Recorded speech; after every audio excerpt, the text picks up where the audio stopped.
Now, the Three Martini Lunch with Greg Corombos and Jim Garrity. And welcome, everyone, to the Wednesday edition of the Three Martini Lunch. Joel Gerke of National Review is in for Jim Garrity today. Jim will be back on Friday. I'm Greg Corombos of Radio America.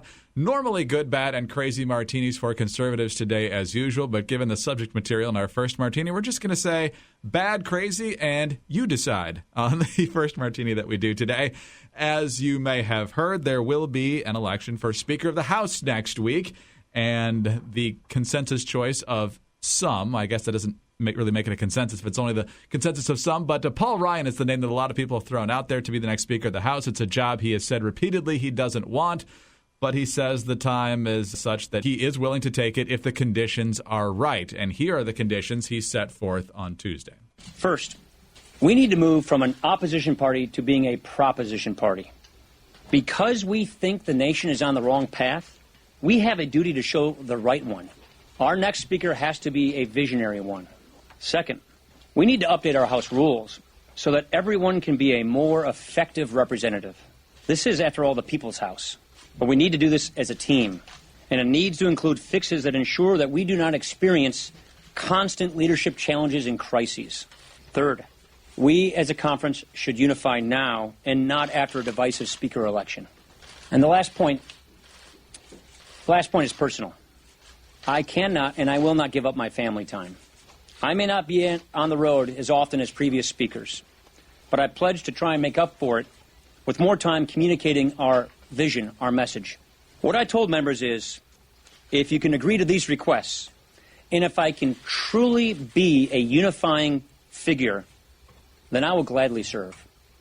And if I'm not unifying, that will be fine as well. I'll be happy to stay where I am at the Ways and Means Committee. So, Joel, you cover Capitol Hill on a daily basis, and there's obviously a lot of reaction to what Paul Ryan has said. I think most conservatives would say, yes, we need to be much better about our messaging. I think most people would be fine about Paul Ryan spending less time fundraising and more time with his kids. I think most people would like the idea of the individual member having a greater voice in what's going on.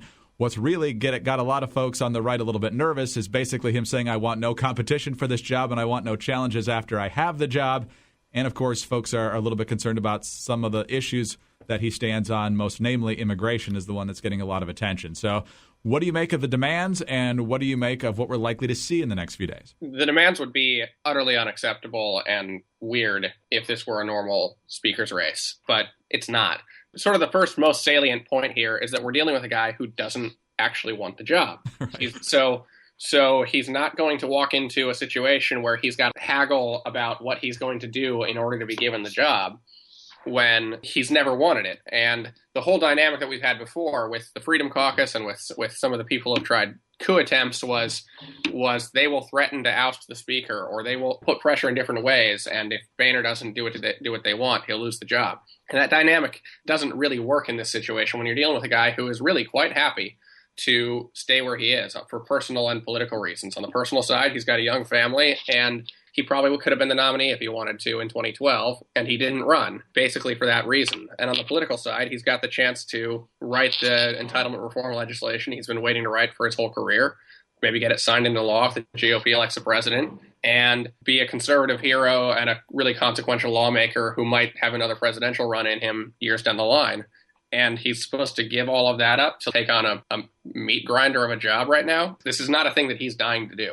Where's the House Freedom Caucus right now? I'm not entirely sure. My sense going on for a little while has been, walking into that meeting, a member of the House Freedom Caucus told me that the biggest fight for Ryan was not going to come from Freedom Caucus types, but from like Louis Gohmert, Steve King, some folks like that. Now, there is a little bit of overlap.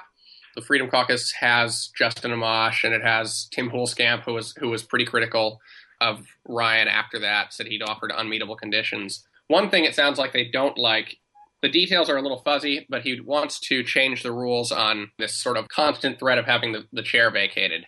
That is, this motion to depose the speaker on the House floor. That's a great annoyance to leadership, even though it's never really been done. But traditionally, the Democrats all vote for Nancy Pelosi, and the Republicans are all supposed to vote for the Republican guy.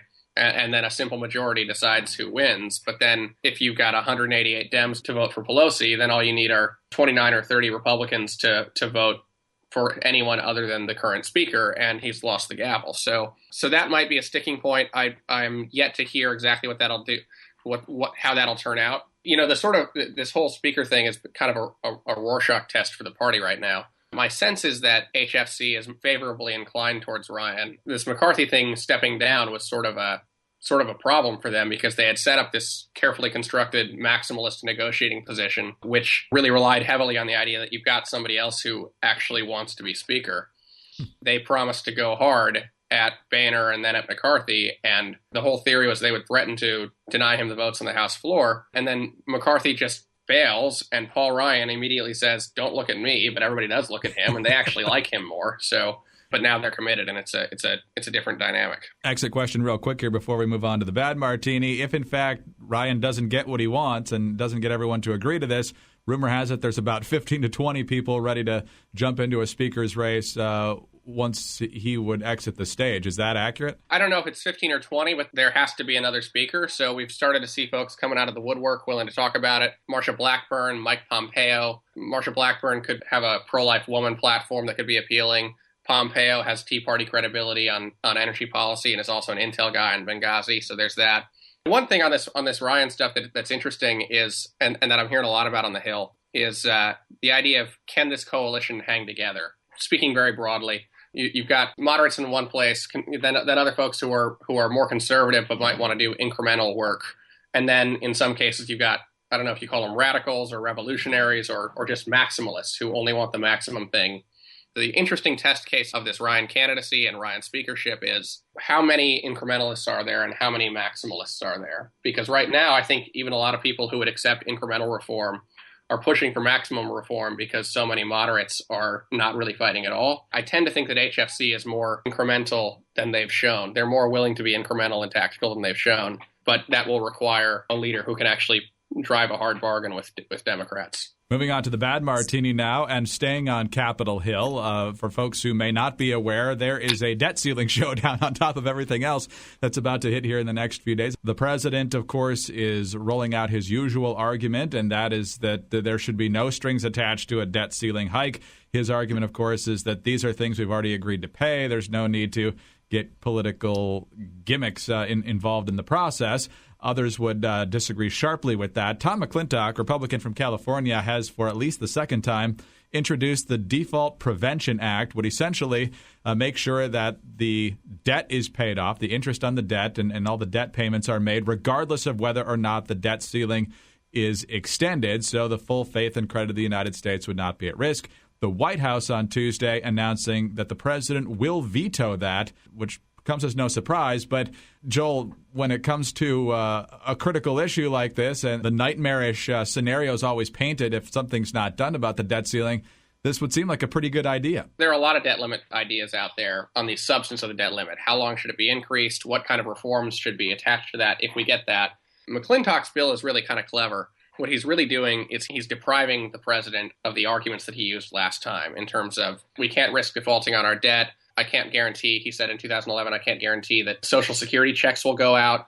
Republicans all said at the time, of course Social Security checks can go out. You can just decide to prioritize those things because you've got tax revenue coming in every month.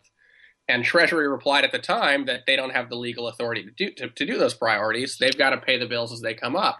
And so McClintock is saying, fine, here's the legal authority to do that. And now the messaging is changing from the White House saying that this is just default by another name because you can't pay all of your bills. I think what you're seeing in that veto threat is a desire on the part of the White House to maintain the status quo in terms of the political landscape. When it's a game of chicken, they tend to win. They couldn't win in 2011. That's how we ended up with the sequester. But they figured out the messaging on their side, and they have won the last couple fights.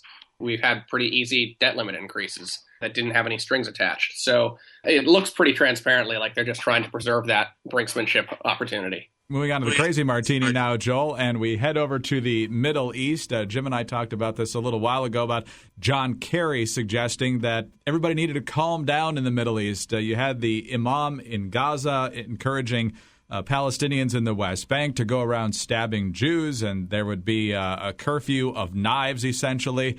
It got to the point where obviously Israeli Defense Forces were much more vigilant and were able to actually shoot and in some cases kill people who are trying to stab Jews over the last several days. The Kerry comment was, of course, that this is all related to if only the Israelis stopped building more settlements in the West Bank, this problem would all go away. Another thing, of course, that is happening, which is coming as no surprise, but the egregiousness probably does, is how the media is covering this. And your colleague Ian Tuttle, who's a friend of ours here in the Three Martini Lunch, has written about this in great length and just looking at some of the ways and the euphemisms that the press uses to explain what happened. 6 Palestinian teens die amid Mideast unrest. Well, yeah, it's because they were trying to stab an ultra-Orthodox Jew and 2 Israeli police officers.